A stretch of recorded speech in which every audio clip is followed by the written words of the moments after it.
आज की चर्चा का विषय है गुरु। श्रुति शास्त्र अथवा वेद चतुष्टय ने भी आचार्य देवो भव, आचार्यवान पुरुषो वेद कहकर के आचार्य अथवा गुरु का विधान सर्वप्रथम किया है। साथ ही शिष्य को अपने आचार्य को देवता समझने की प्रेरणा भी दी है, क्योंकि श्रुति शास्त्र के अनुसार केवल आचार्य द्वारा दीक्षित व्यक्ति ही तत्वज्ञान अर्थात आत्मज्ञान का अधिकारी हो सकता है। बुद्धि की उन्नति करने में तो हमें पुस्तकों अथवा शास्त्रों से बहुत सहायता प्राप्त होती है, परंतु आत्मा के विकास में उन सब पुस्तकों या शास्त्रों से कोई सहायता प्राप्त नहीं हो सकती। विभिन्न धार्मिक और आध्यात्मिक ग्रंथों का अध्ययन करते करते कभी हम भ्रमवश ऐसा सोचने लगते हैं कि हमारी आध्यात्मिक उन्नति हो रही है, परंतु जब हम अपना आत्म विश्लेषण करते हैं तो ये सारा अध्ययन हमारी कोई सहायता नहीं कर सकता। तब हमें बोध होता है कि इन सब ग्रंथों से केवल हमारी बुद्धि को ही सहायता मिली है, हमारा ज्ञान ही परिवर्धित हुआ है, आत्मा को इससे कोई सहायता नहीं मिली। यही कारण है कि हर व्यक्ति आध्यात्मिक विषयों पर अद्भुत व्याख्यान तो दे सकता है, पर जब प्रायोगिक रूप में जीवन में उतारने का अवसर आता है तो वह व्यक्ति अपने आप को असहाय महसूस करता है। और इसका कारण ये है कि जो बाह्य शक्ति हमें आत्मोन्नति के पथ में आगे बढ़ा सकती है, वह शक्ति हमें शास्त्रों द्वारा नहीं मिल सकती। आत्मा को स्फुरित और जागृत करने के लिए ऐसी शक्ति किसी दूसरी आत्मा से ही प्राप्त हो सकती है।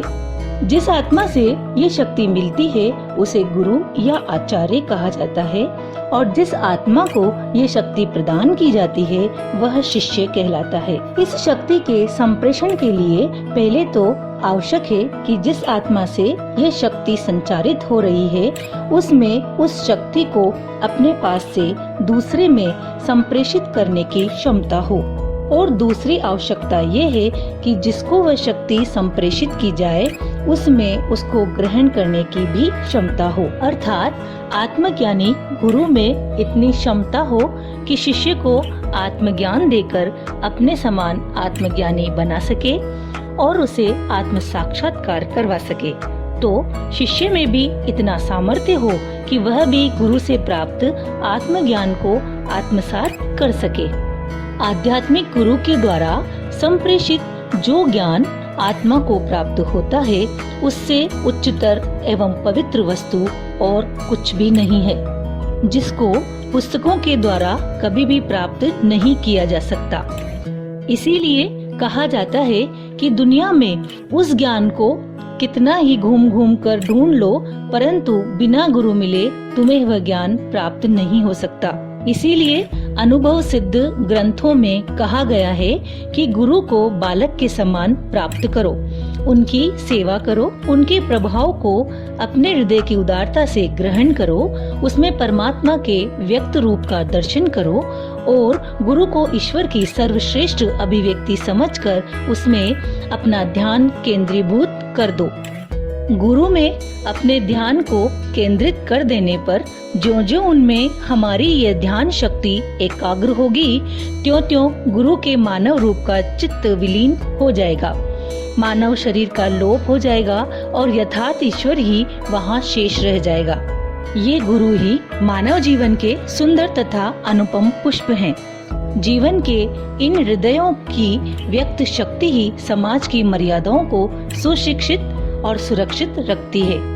अतः गुरु को कभी भी नाराज नहीं करना चाहिए, क्योंकि गुरु के रूठने पर, शाप दे देने पर उस शाप निवृत्ति का मार्ग कोई नहीं बतला सकता। इसीलिए कहा भी गया है, हरि रूठे गुरु ठौर है, गुरु रूठे नहीं ठौर। अर्थात ईश्वर के रूठने पर ईश्वर की प्रसन्नता के लिए हमें गुरु कई मार्ग बताते हैं, किंतु गुरु के रूठने या क्रोधित होने पर गुरु की कोप निवृत्ति का मार्ग कोई नहीं बता सकता। इससे संबंधित एक कथा हमें पौराणिक शास्त्रों में मिलती है। एक समय नारद जी विष्णु जी के पास विष्णु लोक गए। अक्सर नारद जी का विष्णु लोक जाना होता था। जब कभी भी नारद जी विष्णु लोक जाते और जब वापस लौटते तो पीछे से लक्ष्मी जी घर साफ करती थी। एक बार ऐसा करते हुए नारद जी ने लक्ष्मी जी को देख लिया। नारद जी ने विष्णु जी से प्रार्थना की कि मुझे इसका कारण बताइए। विष्णु भगवान ने तब नारद से कहा, हे नारद, तुम्हारा कोई गुरु नहीं है, तुम निर्गुरु हो, इसलिए तुम्हारे आने से स्थान अपवित्र हो जाता है। ऐसा मानकर लक्ष्मी जी तुम्हारे जाने के बाद आंगन धोती हैं। तब नारद जी ने कहा कि हे प्रभु, मुझे गुरु की क्या आवश्यकता है? मुझे तो भगवान अर्थात आप स्वयं ही प्राप्त हैं और मुझसे अधिक ज्ञानी कहाँ मिल सकता है। मुझे पूरी सृष्टि पर ऐसा कोई नजर नहीं आता जो मेरा गुरु बनने योग्य हो। विष्णु भगवान ने कहा, नारद, तुम्हें गुरु तो बनाना ही पड़ेगा, क्योंकि जो भी निर्गुरु होता है उसे अपवित्र माना जाता है।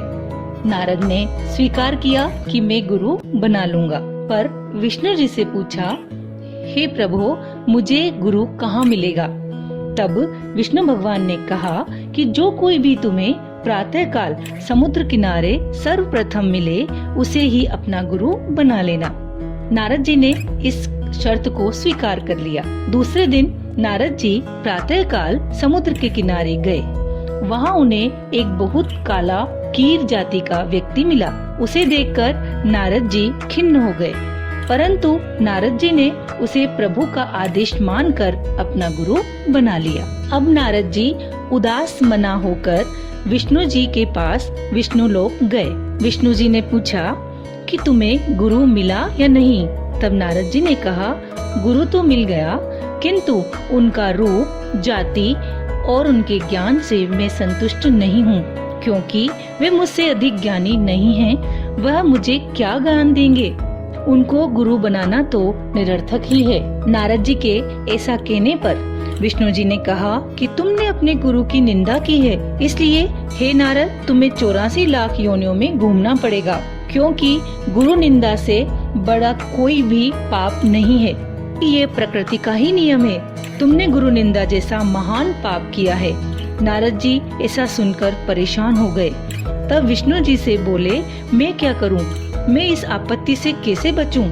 तो विष्णु जी बोले, आप अपने गुरु के पास जाओ और इस आपत्ति के बारे में उन्हें बताओ, क्योंकि गुरु ही इस समस्या का समाधान बता सकते हैं। तब नारद अपने गुरु के पास पहुंचकर उनसे विनती करने लगे, हे गुरु, मुझे इस आपत्ति का निवारण बताओ। नारद जी के गुरु ने कहा कि आप 84 लाख योनियों के नाम धरती पर लिखो। नारद जी ने वैसा ही किया। फिर गुरु जी ने कहा, इस पर लेटकर इसे पार कर लो तो आपका 84 लाख योनियों में घूमने का शाप समाप्त हो जाएगा। नारद जी ने ऐसा ही किया और क्षण भर में ही वो उस शाप से मुक्त हो गए। इस प्रकार गुरु ही जन्म मरण से 84 लाख योनियों से मुक्ति दिला सकता है। विष्णु भक्त नारद को स्वयं विष्णु भी समस्या में उलझने पर मुक्त नहीं करा सके और गुरु ने नारद को पल भर में ही 84 लाख योनियों में घूमने के शाप से मुक्त करवा दिया। अष्टावक्र गीता में जनक जैसे सम्राट ने भी अष्टावक्र, जो कि मात्र 12 वर्ष के थे, उनको स्वयं का अहम समर्पित कर दिया और क्षण भर में ही उस गुरु ने तत्व ज्ञान करवा दिया। अतः ब्रह्मज्ञानी गुरु ब्रह्म के ही समकक्ष हैं।